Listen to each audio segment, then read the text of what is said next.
Hello, everybody. Welcome to this week's episode of Beware the Board, a horror podcast where we watch a randomly selected horror movie every single week.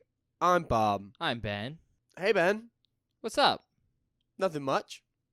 Okay. I guess that's cool. What do you mean, bro? Nothing's happened with you? No. Oh. Has anything happened with you? Kinda, yeah. Oh, what? I mean, this is semi-news. It's also me. I'm going to rant for a second. Oh, Lord. Okay. I get to do both. There's two things. First of all, if anyone out there has Spotify Premium, first of all, you should because it's great. It is pretty great. If you use Spotify. If you don't use Spotify, Yeah. don't get Spotify Premium. But over the last, I think about a year, 6 months or something, they've slowly been adding audiobooks Oh, to really? Spotify Premium. That's sweet, actually. I was aware about that a year ago, but I just started listening to them this week because their collection of audiobooks is actually really, really big now and is really, really decent. Like, they have a lot of professional audiobooks from a bunch of different genres, including a bunch of horror stuff. I bring this up because they have Frozen Hell. I believe that's the name of the book.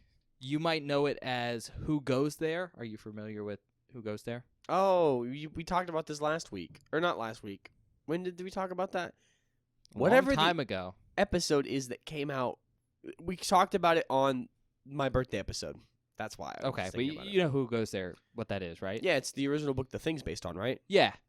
And Frozen Hell is the 2019 re-release of it. Oh, okay. It's a different version of Who Goes There. I wouldn't necessarily recommend it. I'd recommend reading Who Goes There first because it's more polished. But I will say, Frozen Hell is a really good intro bit in the front, like an author's note kind of thing. Mm-hmm. It's not an author note. It's like an editor note about like why this is coming out in 2019. Long story short, it's like the first draft manuscript that they found like in 2017 Whoa, that's fucking sweet. because it was buried in like the Harvard archives. Oh my god. So it has like an extra 40 pages of content, Oh, that's rad. which slows the story down, but it's really cool. That's on Spotify. There's also The Ritual is on there. Oh shit, that's cool. My thoughts on that are the movie The Ritual, we just covered that this season, is both a good and a bad adaptation of that book. Okay. A good adaptation in that it has the themes and kind of basic ideas correctly, but it is a completely different story. Really? Yeah, That's rad. but that's also on there. And there's a bunch of stuff, like most of the Stephen King stuff is on there. Oh, that might be the reason I actually use it. Bunch of Brandon Sanderson stuff. That I- will also help me. Like I said, it's a good collection of audiobooks now, so that's really cool if you're unaware of it. That is cool. I'm glad you told me because honestly, been needing to listen to some stuff at work lately just to like make time pass. That's what I've been doing. But then I have to just awkwardly stare into the distance Fair enough. because, I'm listening to an audiobook and it's not like I can read or anything. Yeah, I get to awkwardly stare at my computer at my desk, Fair enough. so then no one thinks I'm weird. My other rant here is about, this is the actual rant. Do you know how difficult it is to find, like, B-movies sometimes? Oh, probably atrociously hard. It sucks, Bob. I mean, it's one thing if you're just looking for just movies in general. Like, that's not too hard. But when you're looking for a specific movie, it sucks so much. Oh, yeah. You want to know why I know how bad that is? Making short form content is like that. Because finding clips from a specific movie makes me want to blow my fucking noggin off. That's because you're just looking for clips for free. But no, just like even finding the whole film is really hard.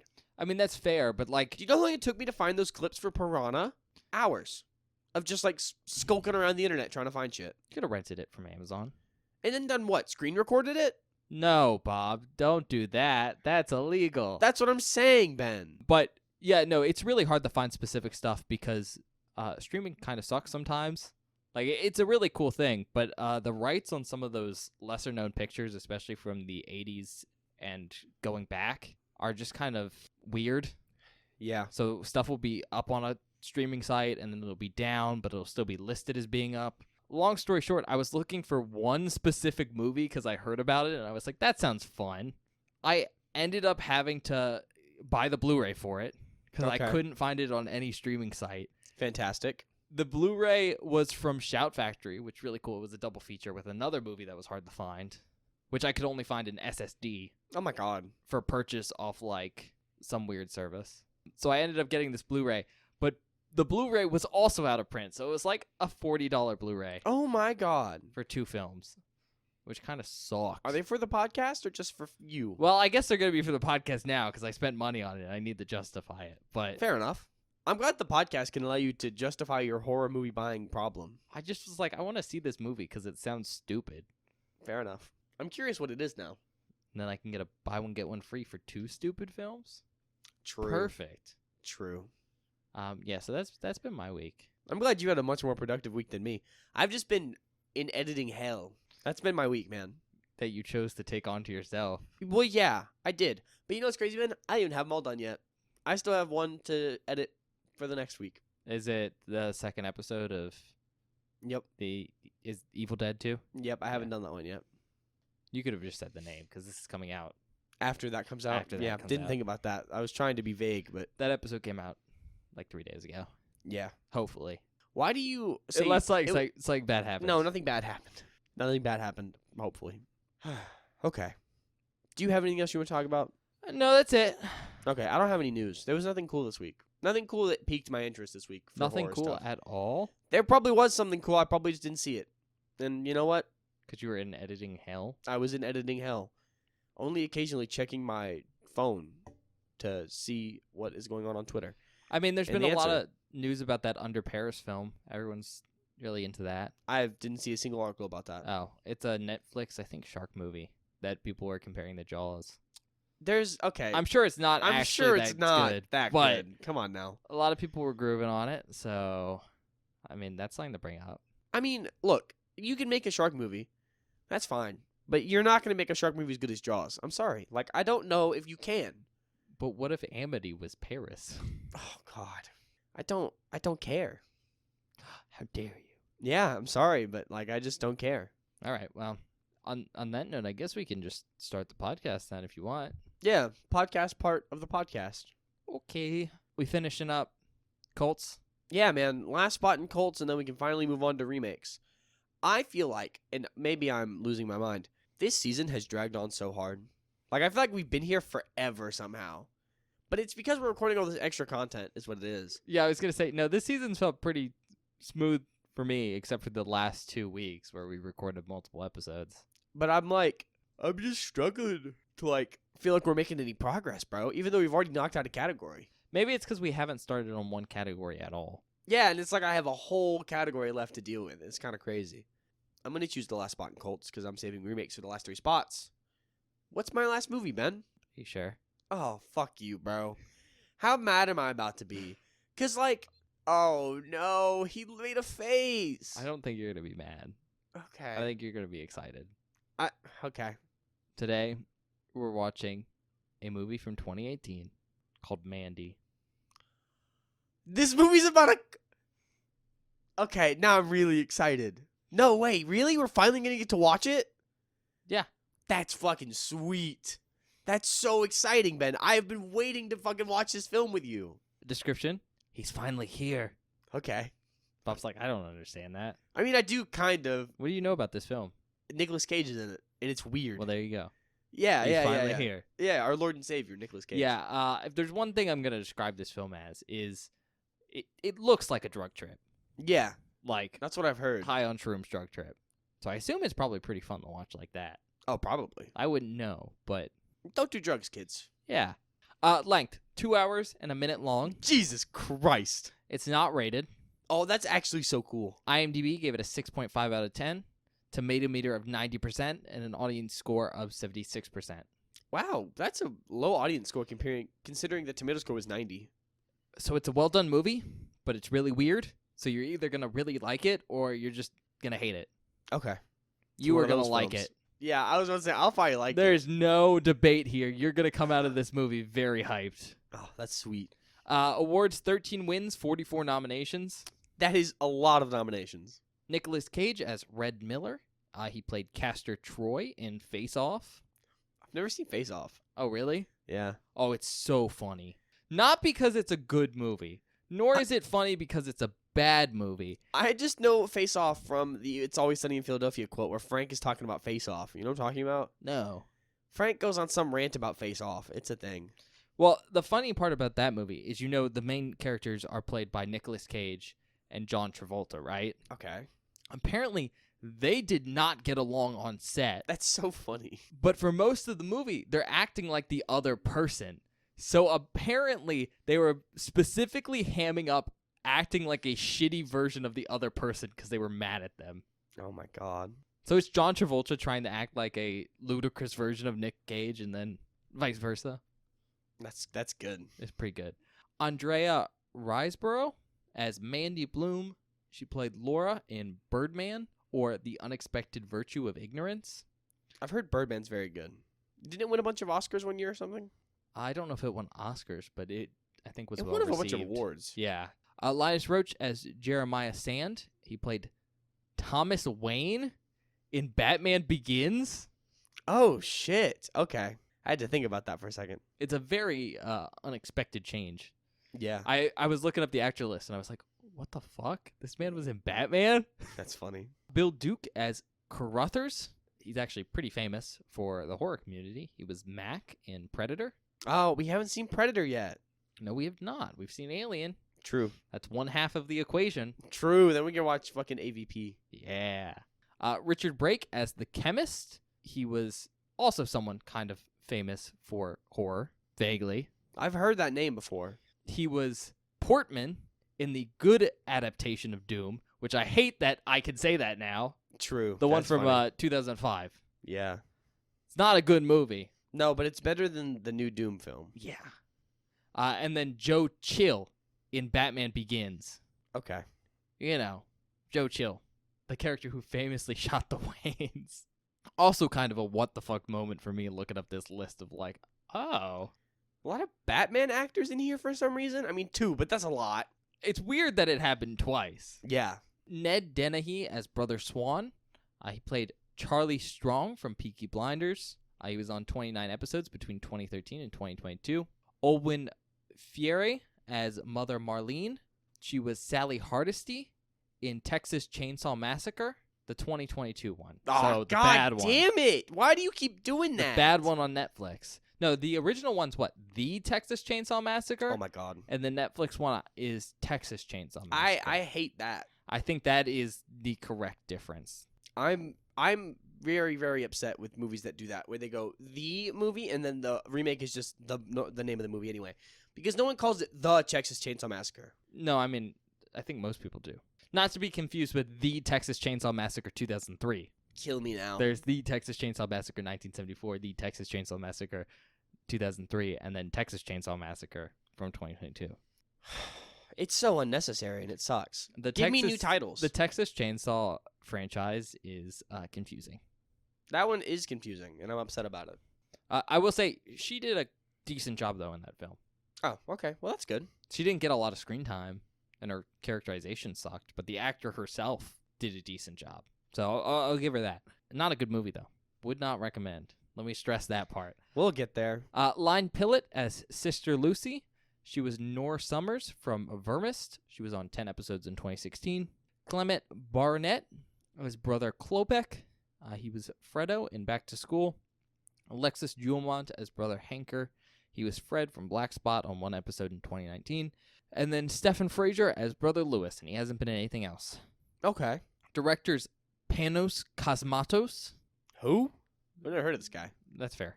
He also directed Beyond the Black Rainbow. Oh, that sounds cool. It's also apparently supposed to be just as batshit as this film, so Fantastic. if you like this one, maybe check that out. Writers Panos Cosmatos. He has a screenwriter and a story by credit for this film. He also wrote Beyond the Black Rainbow, his other directorial film. And then the other writer is Aaron Stewart On.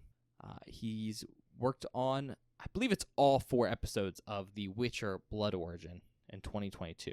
And he has a screenwriting credit on this. I never watched that, but I heard it was good. Not the Witcher TV show. It's like a mini-series thing. Yeah, I know what you're talking about. But I heard that miniseries specifically was actually pretty good. That's good. I think he's a show writer on that, if I remember right. Budget's estimated at $6 million Less than I expected. with a box office return of $1.6 million. That sucks. Well, I think this was limited release, so It still blows because I've heard good things about this movie, and it has Nick Cage in it. Well, no. So there's a difference between like release and limited release. If you're limited release, your budget's always going to be higher than your box office because your box office is just theaters.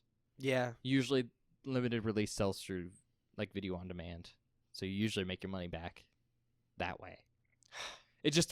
I don't get the statistics for that, so it just looks worse. Why don't you? You should sign up for those. I don't think you can.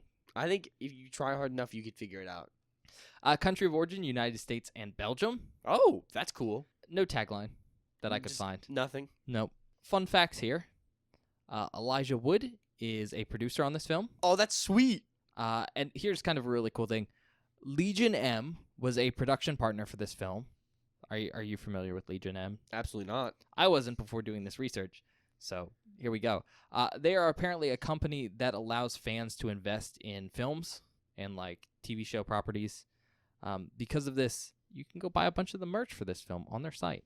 That's actually sweet as fuck. Check that out if you're interested. And also, they like fund a bunch of stuff. So I guess if you're interested in investing in stuff, that's also a way to check it out. But I think because of that, there was a shit ton of like producers on this film. Oh, that makes sense. Because if you backed like a certain amount, you got listed as a producer. I'm assuming that's what happened. Like there was looking at the credits for this film was a little confusing on like IMDb, like the cast list. This film premiered at the 2018 Sundance Film Festival on January 19th. It began a cinematic release on September 13th, 2018. So that's a pretty quick turnaround, all things considered. Yeah, it is. It only played at a maximum of 250 theaters. Damn. And was released on video on demand by September 14th. So, like I said, pretty limited release. That's fast. But too. it still made 1.6 in theaters. So that's pretty decent. I mean, yeah, considering it only showed at like 250. And I didn't really hear about this in theaters. I didn't really either, but I saw ads for it a lot. Yeah, but did you see ads for it like on people covering it on like YouTube and stuff? No, like actual TV ads. Oh, really? Yeah. Cool, I guess. That's all I got for now, though. I got some stuff to talk about when we get back. Okay. Yeah. We'll see you guys in a minute.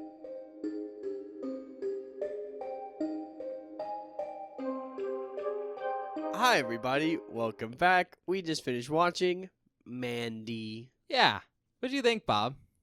Um, Were you like, wow, this is a little weird? I mean, it's more than a little weird, first of all. Second of all, I liked it. I thought it was fun. I don't want to say I loved it because, like, it's 2 hours long. It's a long movie. You definitely have to be in the mood for it. That's exactly what I was And about to say. I'm going to be honest here. I do not think Bob was in the mood for this movie today. No, I was not. Being a bit of a rat bastard during the movie the whole time. Well, that's not true at all. I was trying to be funny during the movie, and Ben didn't think any of my jokes were funny. Put me to sleep. I didn't put you to sleep. You put yourself to sleep. I literally said, don't go to sleep over there. What? Anyway, I enjoy the film. I think it's cool. That's all I'll say for now. We'll talk about it. I don't want to give too much information away just yet. Fair enough, I guess. As always, though, I guess we recommend you go watch this movie without having any spoilers. Oh, yeah, for sure. I think that's really going to take away from the experience. But I'll give a brief rundown, and then we'll get into an actual kind of spoilery section. But still, go watch it blind. With that being said, what this film is about is essentially a revenge story. Yeah. There's this guy, his name's Red, and he lives out in the middle of nowhere with his wife or girlfriend. It's unclear. But her name's Mandy. And they live in a house with a lot of windows. That's also true. And one day, a cult leader sees Mandy walking down the road, and she's like, she's all that. I have to have her for myself. Yep. And bad things happen to Mandy, and so Red kind of goes on a rampage. Yes. Some might even say Red sees red. Red does see red. There's a lot of red in this film. And yeah, that's the premise. So if that sounds interesting.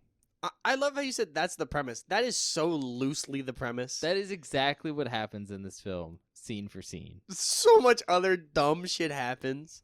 So yeah. That being said, you want to talk about something? Sure. Okay. Do you have a starting point or? Yeah. Like Ben said, this is a revenge story. And like the whole plot of the film is essentially like seeing Red hunt down this cult and like try and get revenge for his dead girlfriend or wife or whatever. Well, seeing Nicolas Cage. Yeah, Let's well, just seeing call him Nick what he Cage is. do that, which is in and of itself a cool movie concept, but that doesn't happen until an hour into the movie, probably. Yeah, roundabouts. So you get I want to equate this to something like a not that I've seen it at all. Not that I've seen this movie. I'm just talking to my ass in this situation. Something like a John Wick. It's like a John Wick situation, except he doesn't have a gun. He has an axe. Yeah, I mean, But with more horror vibes. Because there is just like weird, innately horror things that also happen.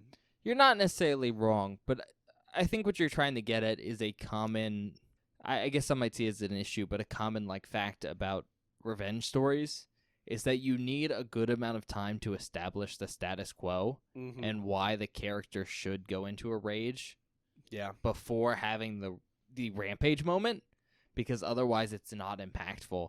And Fair. so the first half of this film, almost exactly, is not only establishing, okay, these two characters are like really well suited for each other, Mm-hmm. but it's also kind of giving you the background on like who they are as people and also what this cult is and kind of the background there. So there's a lot to cover, and there's a reason it's a like an hour build up. And I think in most films that'd be fairly boring, but in this one it really does help with the aesthetic and tone of this film, because if you just dive straight into how wild stuff gets later on without that intro stuff, I think it would have been hard. Yeah, I agree. I guess what I was trying to get at with the whole John Wick comparison is it's very generic in that way.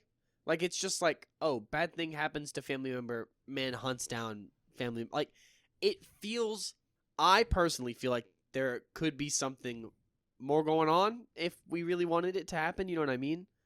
Like, I just think the plot beat of man's wife is murdered, hunts down killer is sort of boring. And I don't, like, it's cool. It facilitates a lot of what this movie wants to do and leads to some interesting stuff. But I'm just not the biggest fan of that as, like, a movie setup, I guess. I mean, that's fine. You just don't like revenge films. That's fair. But that's what revenge films are. Yeah. Is someone gets revenge. Yeah, I mean, yeah. And you just didn't like that. That's fine. But the cool thing that this movie does that I think helps me find that sort of setup more palatable is it's just fucking weird.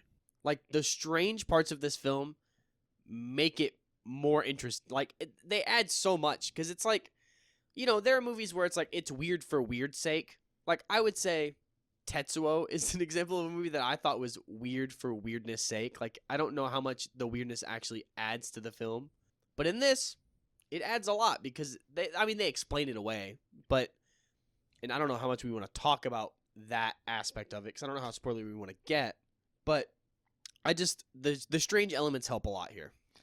Yeah, and I think the most notable element of this film that really stands out to most people is the color palette. Yeah, for sure. So this film does a very similar thing to Suspiria, in which not everything is lit with natural, like, white light. Most of the time, things are lit with reds or blues, and it really does give the whole film a, for lack of better terms, psychedelic kind of appeal. I will say, just like with Suspiria, it can be very off-putting, though. Sure. I mean, that's any film that does weird stuff like this, right? Yeah. It feels very experimental, and sometimes experimental stuff is not everyone's favorite. With that being said, I think they use all the different colored lightings to, like, great effect. A lot of the shots look very pretty. Oh, yeah, this film is really pretty. And are just framed like, I don't know, paintings. Which is very interesting because not all the shots in this film are entirely natural. It's never clear sometimes where the line between reality and fiction is happening. And again, it kind of confuses everything, but it does really fit the vibe of the film. I think the best example as I can think of just right off the bat is sometimes the background of shots looks weird. Yeah. Like the sky will be off. Very early on in the film, there's like a whole Aurora Borealis going on. essentially centralized to the kitchen of their house. Yeah, it's pretty cool. I mean, outside of all that weirdness at the beginning, I think the big thing with this film is some of the characters and just kind of the acting behind it. Obviously, the big standout is Nicolas Cage. Well, yeah, I mean, he's the main character. He's the main character in the second half of the film. Sure, yeah. The main character in the first half of the film is Mandy, and Nicolas Cage basically has like 3 or 4 lines. I was about to say, he does not talk a lot. In the first half of the film.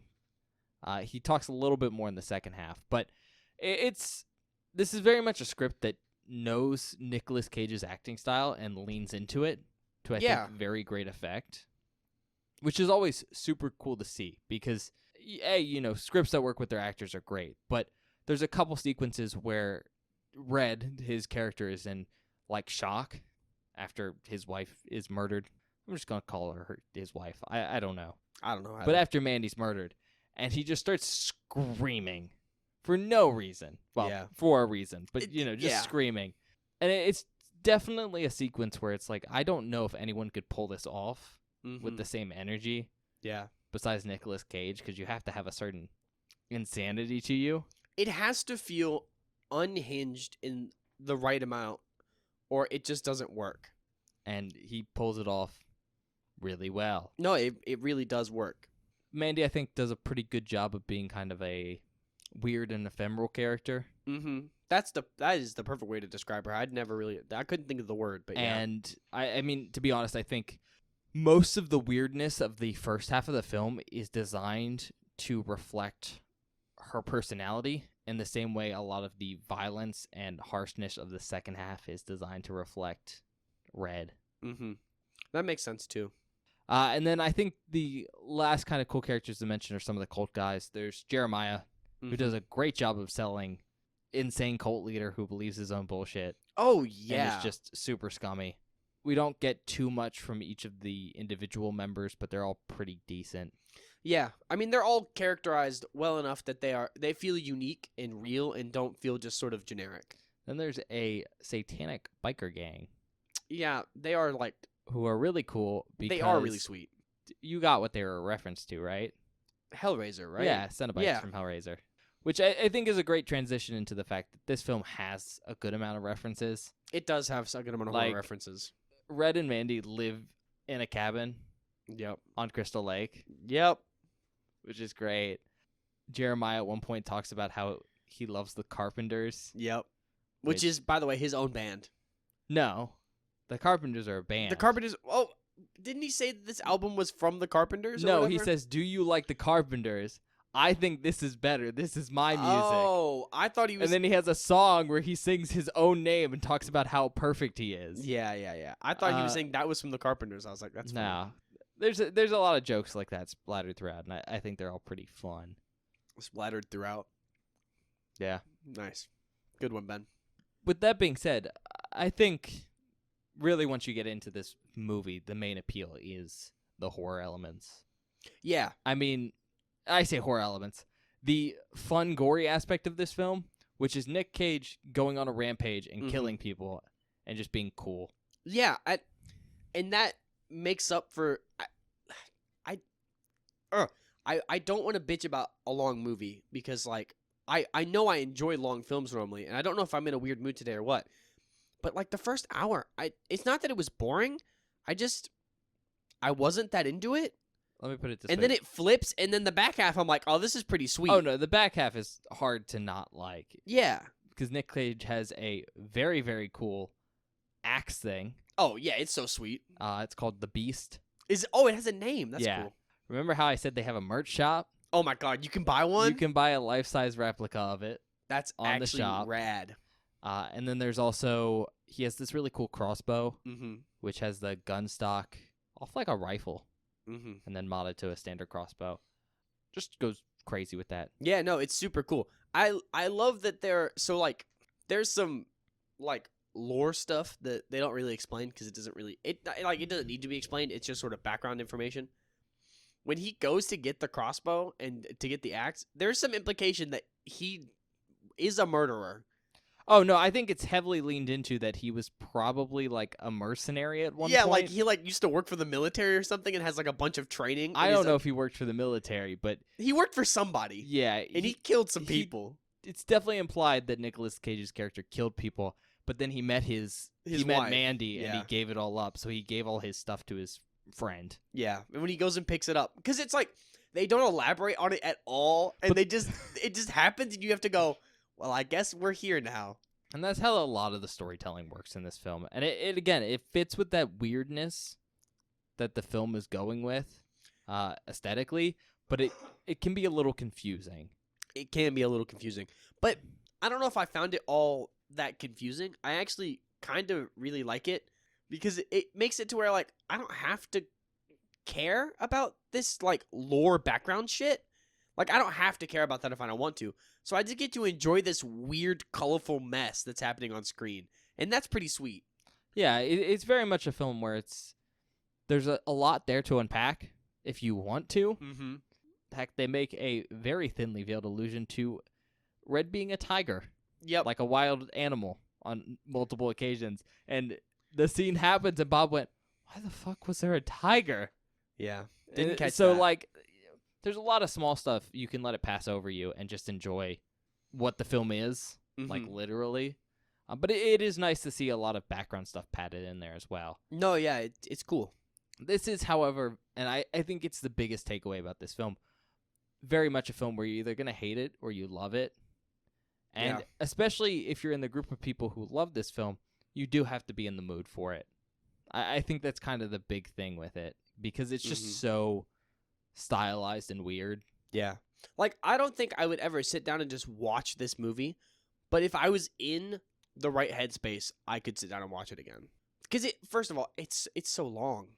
Like that's what's killing me is it's so long, but it's worth it. Like it's cool, but a 2-hour commitment is like ugh. You really weren't in the right headspace today. No, I'm not. And I'm sort of You're in the same Killing headspace you were in for Friday Part 6. Friday Part 6. I'm Where not it was in like the a movie same- you were supposed to like a lot, and then you were just like not in the space for it. I mean, I still like the film. I know. It's not as bad as that one, No. where you really shit on that film and was like, actually. I didn't shit on it that bad, bro. I listened to the episode. The film is weird. And maybe I was not in the best headspace for strange, weird film today.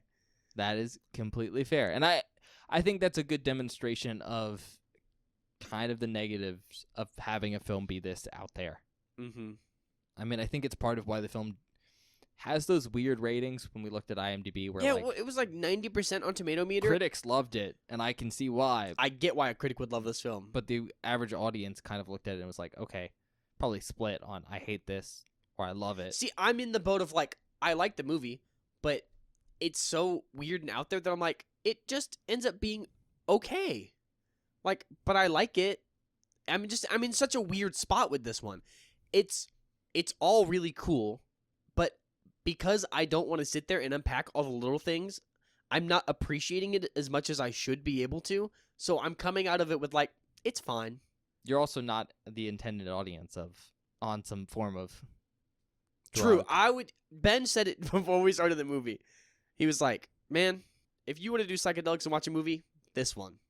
And he was right. If I wanted to do psychedelics and watch a movie, I would watch this movie. Like, Because it would be fucking awesome. it feels like that's the director's intent. Yeah, for it's sure. so out there that it feels like you're supposed to be. On drugs when you watch this. Yeah. Which is like, that's cool. But, Just definitely a weird way to make a film. well, especially a film that anyone who's not on drugs will watch. And then they have to go, what the fuck am I watching?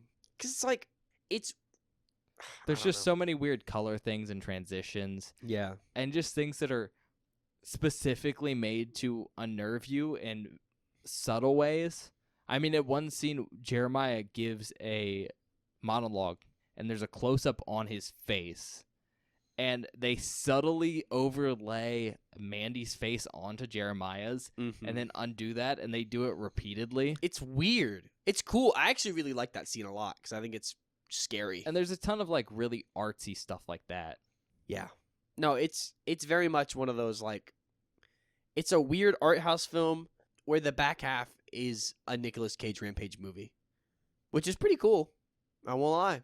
Yeah, I mean, I think this was, at least in recent years, kind of the big start to Nicolas Cage's horror career. Mm-hmm. I mean, since he's done this film, he's kind of done a couple more, like Color Out of Space and stuff. I was like, Color Out of Space, Willy's Wonderland.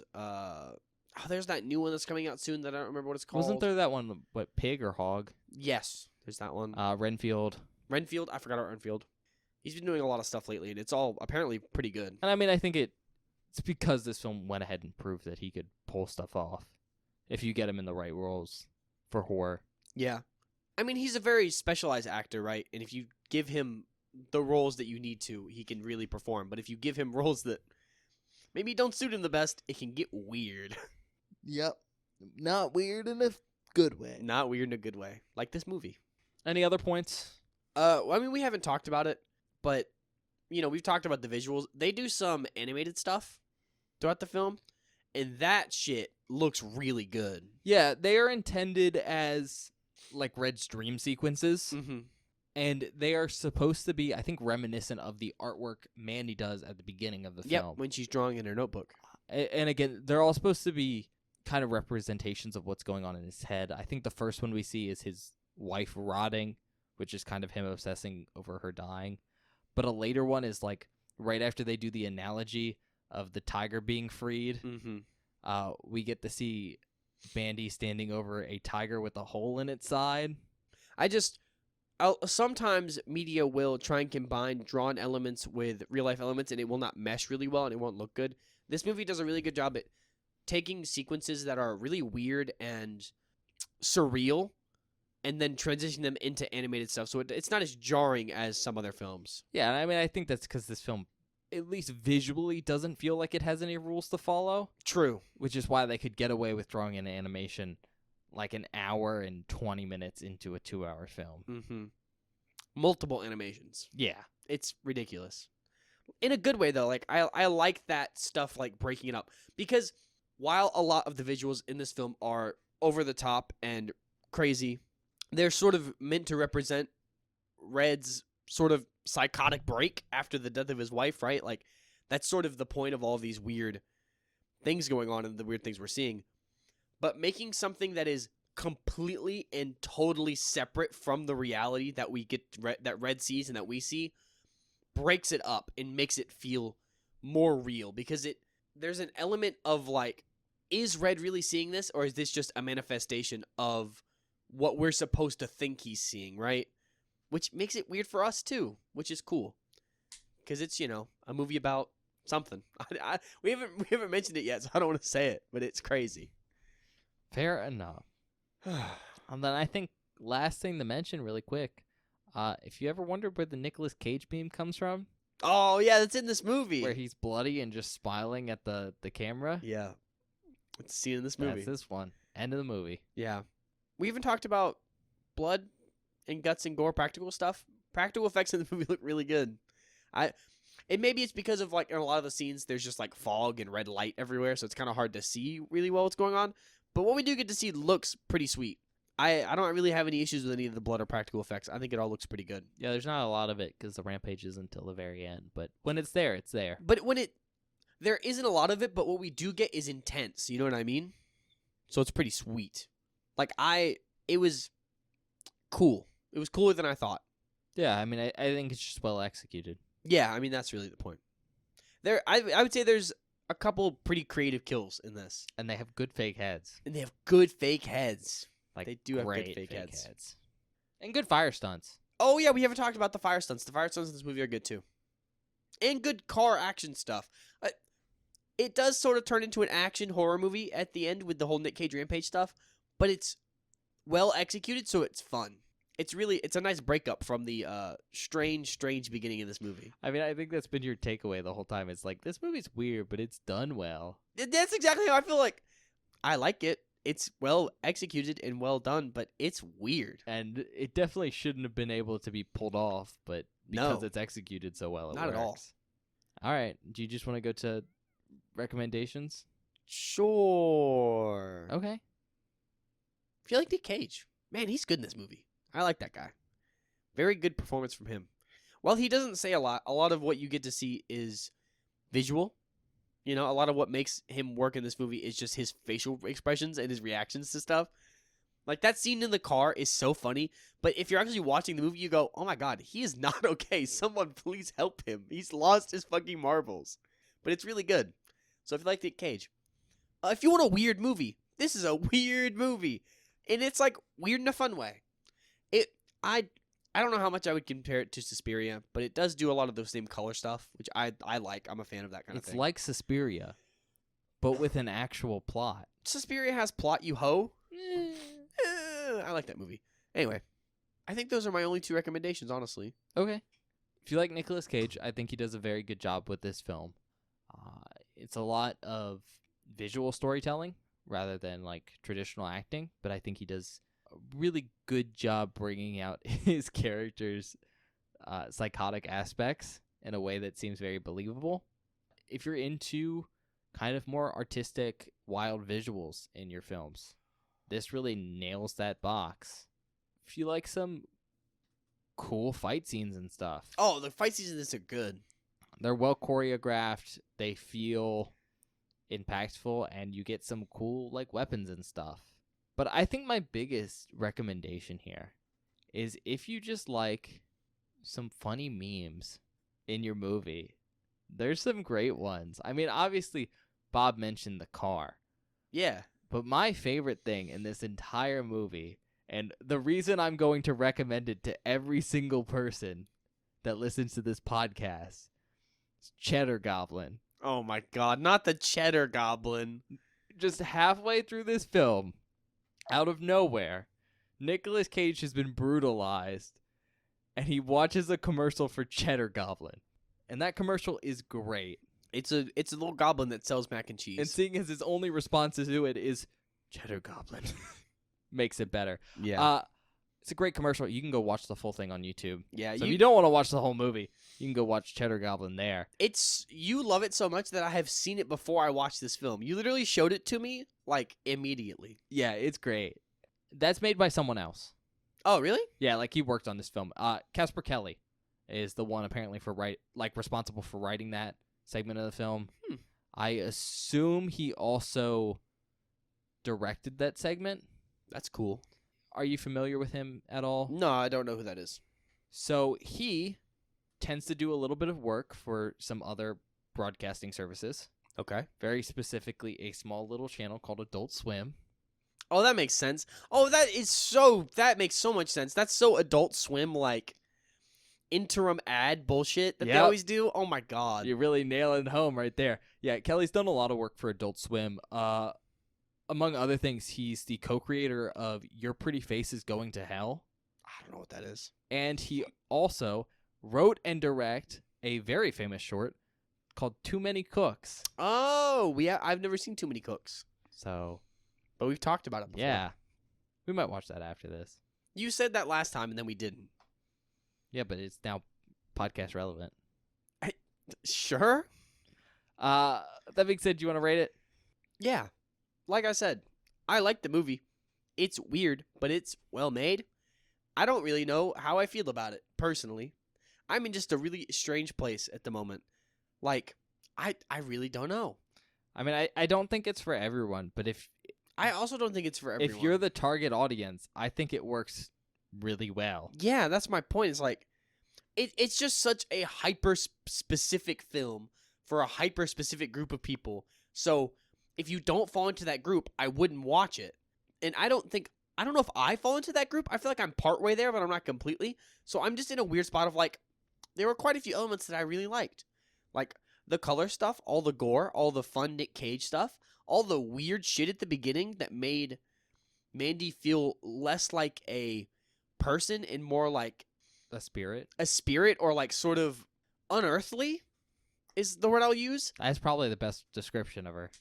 Is really cool. And I really like that stuff. 4.5. All right. Yeah, 4.5.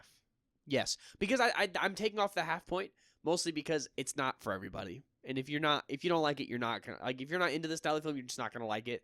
And I think taking a half point off the top covers that. Okay. For me, I think this film is really good. I mean, it's very pretty.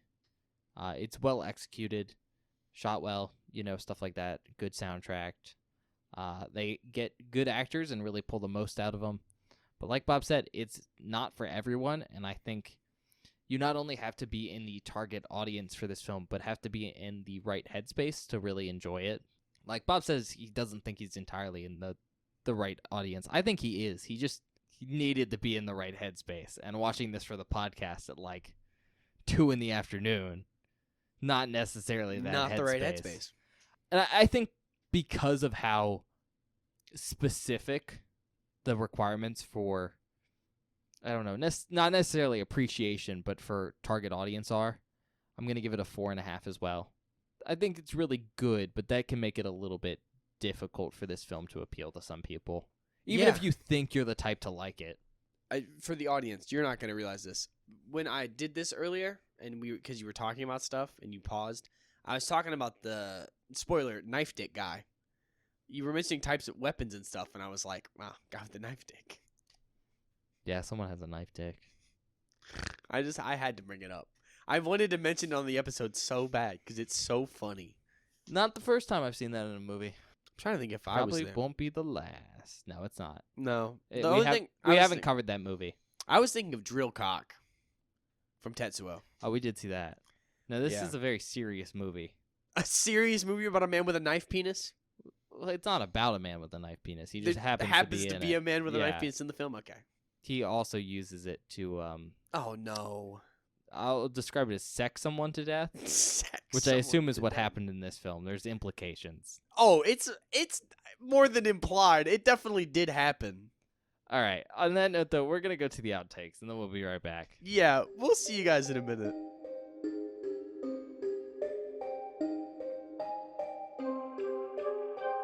Hello, everybody. Welcome to the outtake section for this episode of Beware the Board. I hope you're enjoying our review of Mandy so far.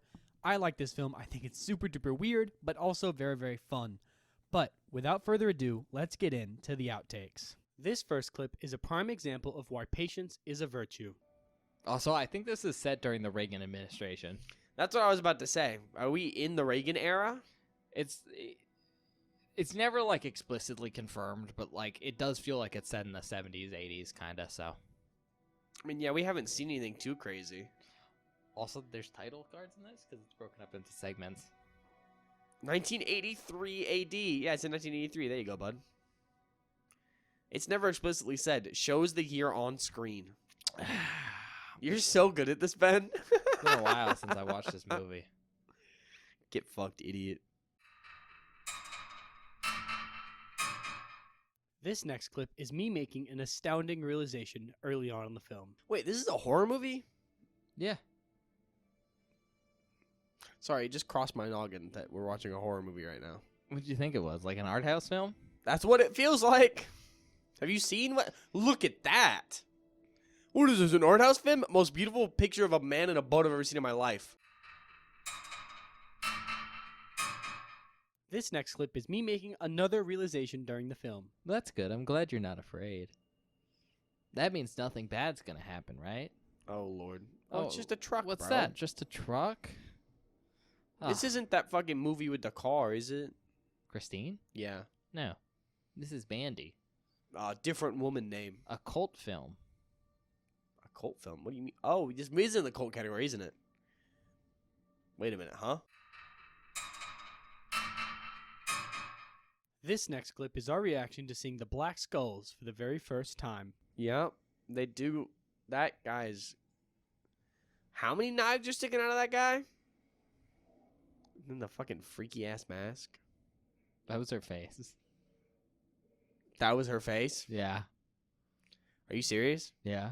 Her face looks like that? This next clip is our reaction to seeing one of the cooler Black Skulls for the very first time. What the fuck? That guy's got a knife cock? Yes. And he's just like smoking weed? No, Watching he's porn? doing a ton of coke, Bob. Is it coke? I couldn't tell what he was doing. Oh my god. Not into the cocaine. This next clip is exactly why I need new glasses. Is that the dog? Is that a dog? Yeah. Nope, that's a tiger. This next clip proves that there's always time to learn something new. Lizard. No. That's a lizard. That is a salamander, Bob. Salamanders are lizards. No, they're not. What are they? They're amphibians. No, they're not. No, they're not. You're stupid. No, I'm not. Yeah, you are. Salamanders are not amphibians. Yes, they are, Bob. No, they aren't. Are you being serious? Yes. Salamanders are fucking lizards, stupid. I can't tell if you're okay, joking because stupid. sometimes you do this. I'm assuming you're doing a bit. No, I'm not doing a bit. I genuinely... no, they're lizards, aren't they? no, they're amphibians like frogs. When did they do that? Forever. Forever. Okay. Thanks, bro.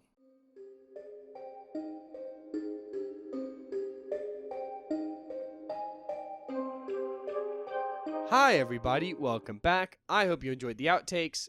Do we have any announcements, Ben? No. We're finally done. We gotta release the Unholy Trinity at some point. Shut up. I knew you were going to mention But that. we gotta record that, so. We do have to record that, which we still haven't done.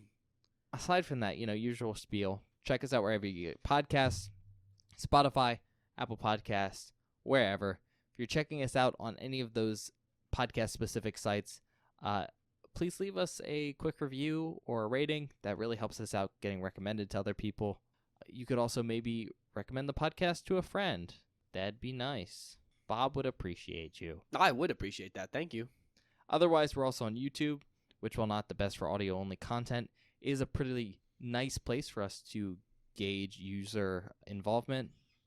Check out how many of you guys are watching stuff with views or subscriptions, stuff like that. YouTube also has a couple nice tools for you guys to use if you're interested.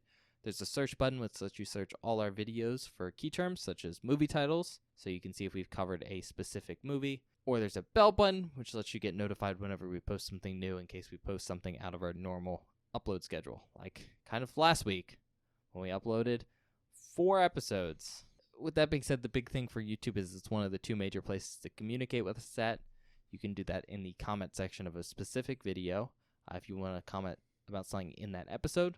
Or you can go over to Twitter, @BewareTheBoard, and go serenade Bob with how perfect and wonderful you are. And how the whole world belongs to you.